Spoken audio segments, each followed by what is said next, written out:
So there it is. There's the knuckle. Now you might say this quad's got only 1,350 miles. Why is the bearing bad? Well, these bearings go bad on all of them. Actually, this part is identical on all the quads. Honda, Yamaha, Kawasaki, Suzuki, Arctic Cat, and Polaris. They all have the same bearing. There's some of them a little bit different, but it's basically the same design, and they go bad on all of them. Actually, if you jump on forum, you will find out that people look how this quad is clean. I'll probably post a link to the other quads on YouTube when they're working on this thing, and this is all rusty normally, just all rust everywhere, and this is how clean this quad is. And anyways, let me put the camera down. So yeah, you see a lot of them changing the bearings after 800 miles only, you know, or 1,000 miles. It's actually unusual to see 1,300 miles on the quad and still have bearings on it semi good. You know, these are actually not so bad. I'm just changing them because I bought the whole set, so I might as well do all wheels, but actually only one wheel was bad. This is the list of the this thing fits in. As you can see, it starts with Arctic Cat. No, it starts with Suzuki. Second line is Arctic Cat. Fourth line is Kawasaki. Then you got Yamahas, and the bottom line is Hondas.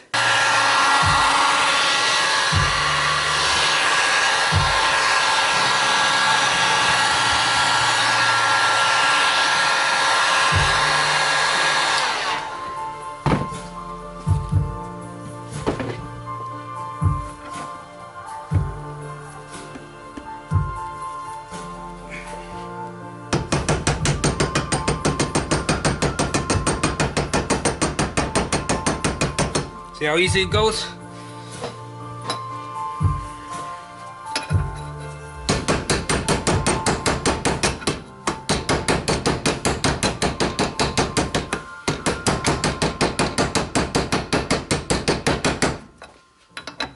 Very easy.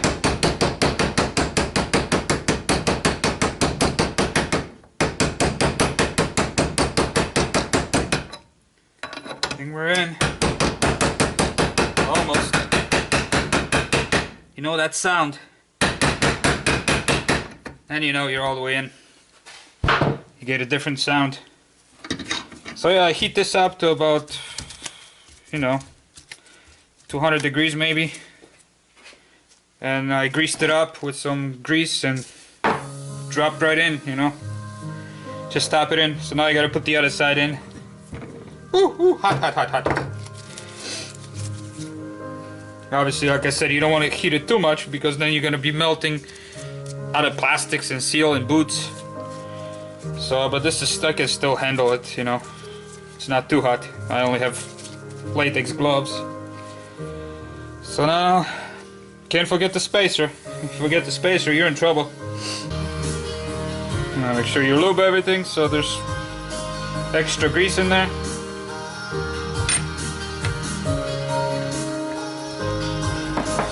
Everything is clean and lubed up. It sure helps a lot, you know.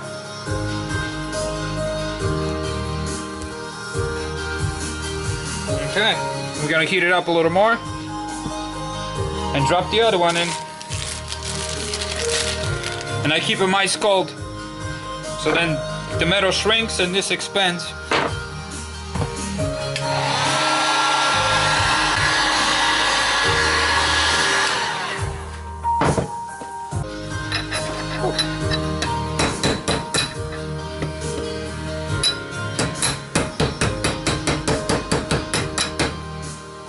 So like I said, this is a very useful thing when you're removing the bearings from the back. Make sure you save this old bearing because you're gonna get this nice sleeve for pushing the bearings and pushing the seals. So this has to stick out on the inside here because that goes against the drive shaft. So we're just gonna push that in. It's all rubber, so you just tap it in. There it is. Nice solid feel.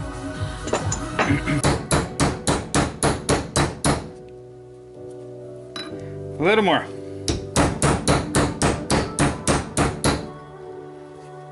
Alright, that's in.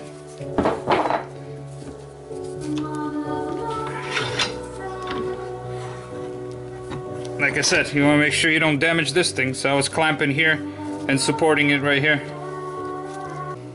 Okay, so last thing we're gonna do, we're gonna take this cap off and grease this ball joint.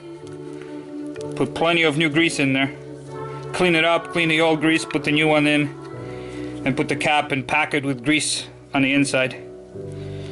You want to grease everything up. Okay, so I cleaned the whole ball joint here, and then also the boot on the inside, so I'm gonna pack it with grease now. And this is the part you don't want to be shy. Don't be shy with the grease. Spin it, make sure you pack it in there.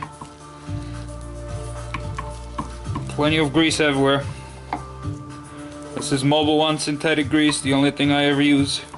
Well, I use Never Seas on lug nuts and stuff like that, but you want to work the grease in there by spinning it. Make sure it's all in there. And then you just pack this boot full of grease. So it just provides lubrication. Don't be shy. Just pack it in there. You want this thing to be oozing out like so. So it's full of grease. Now I push this boot on, nice and tight all the way around. Said it's just packed with grease. All right, let's assemble this thing. Now I'm gonna grease everything here and clean everything. And okay, now remember the other side. You also want to pack it with grease. I clean the boot, clean the ball joint here, and then snap it on. Just pack it with extra grease in there, just like the other side. And then you want to snap it over a little race. Remember, guys, lubricate everything. This is why this job probably gonna take me 2 hours or maybe 3 hours, because I take my time and I clean everything and I lube everything. If you take it to a mechanic, he's just gonna slap new bearings in and call it a day. He's never gonna take time to clean and lube everything, because that's just how these guys work.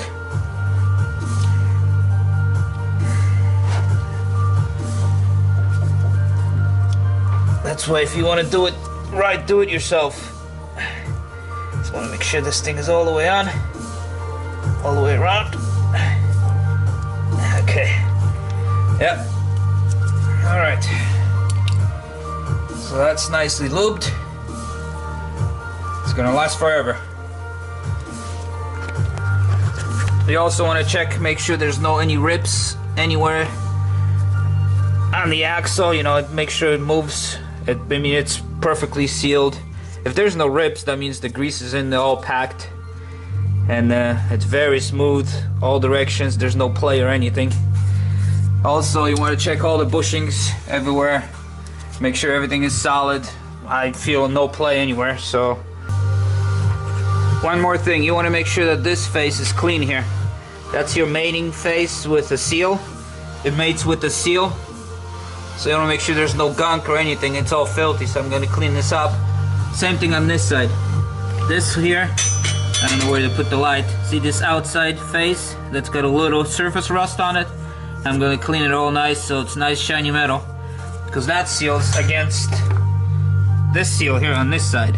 So you want to make sure everything is nice and clean and greased, so you don't have a seal failure, you know, in a week or two. Because you left a bunch of gunk on there.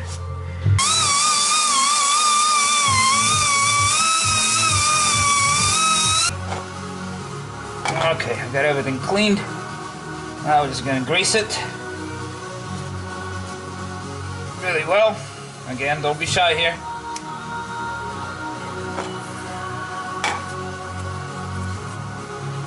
Pack it with grease all inside here, especially underneath the seal here. That'll get in the bearing eventually. Even though the bearing is sealed, it's not ever sealed perfectly. Okay. I'll just slide it in.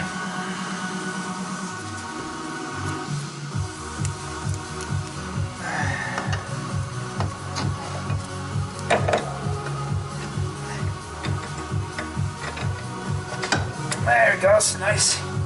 Nice fit.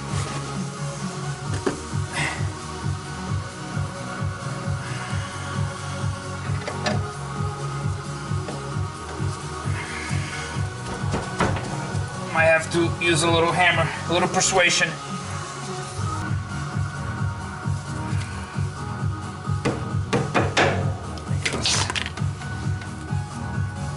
Oh, forgot to lube this thing.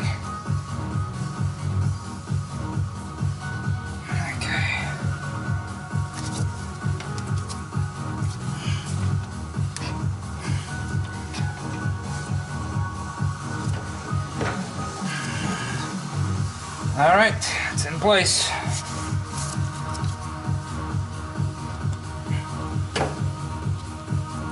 Lube this thing. Lube everything on both sides. We'll wipe the axis lube so you don't end up collecting all the sand and gunk on it.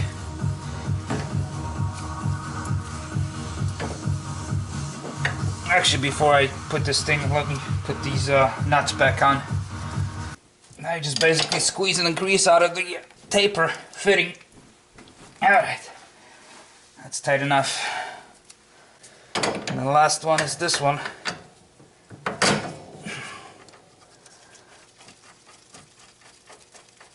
For your steering. I said I checked the tie rods, everything is nice and solid, no play there.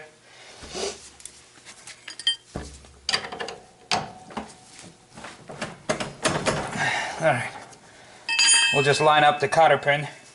Okay, I got all the nuts and cotter pins all tightened to spec.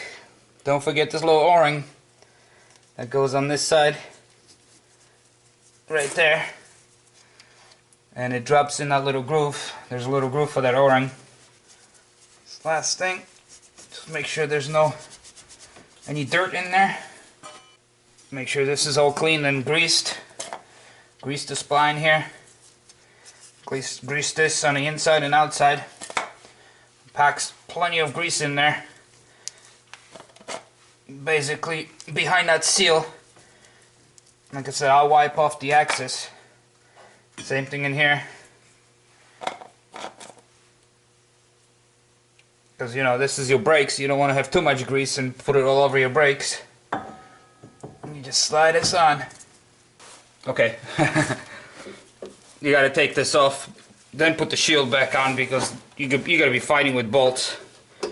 So, just pull this off. Don't touch anything, there's plenty of grease on it. So just leave it as is, then put the shield back on.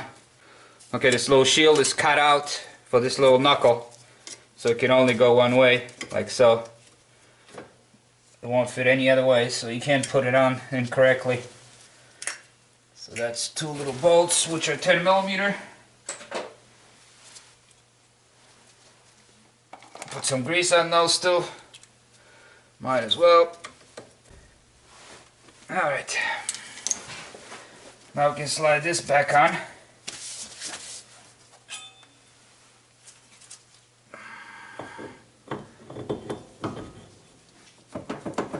There it goes. Alright. Now we'll just the last thing to do is put the axle nut and a washer on. Put some more grease in there, it doesn't hurt. It's gonna get trapped with this thing.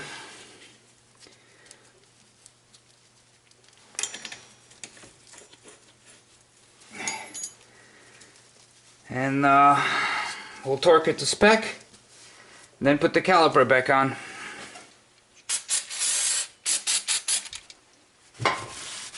Make sure there's no grease anywhere on that face.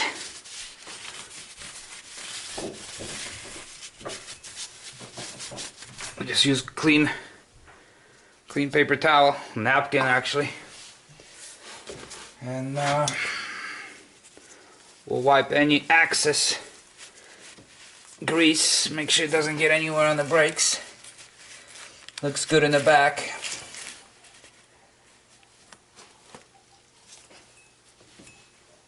Okay, put the cotter pin back in, and then we'll just put the caliper on. Okay guys, job is done. All I have left is the 4 lug nuts for the wheel. Now it's all solid, no play, nothing. See, before it was wobbling. Like I said, I checked everything, all the joints, all the CV axles, shocks are good, everything's good. On the other side, I'm gonna also check the fluid level on the front transfer case or differential, whatever you want to call it.